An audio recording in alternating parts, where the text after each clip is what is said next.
hian sing pan pi tu lal pa nang ka hun ngai hi ni tinin ka nun dan ding ei hilin ei pi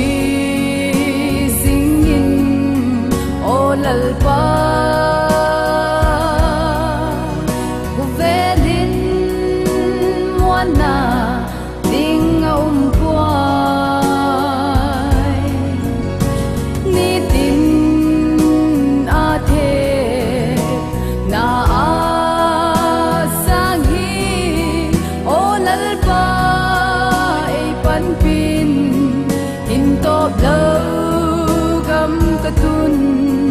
masangin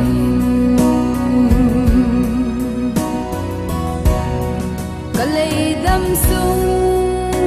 chom cha ka zot lai in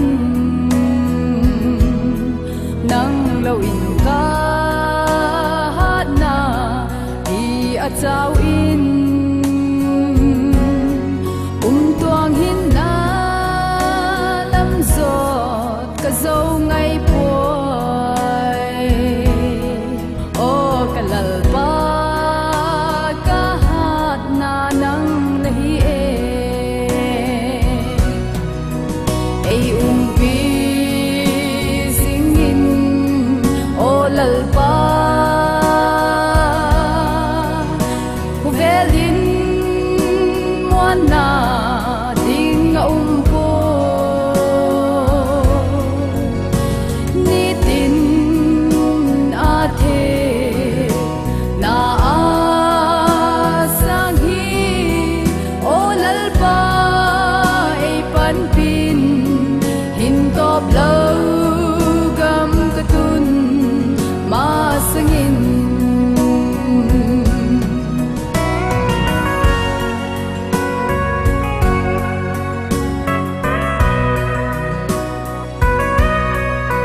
kadam sunga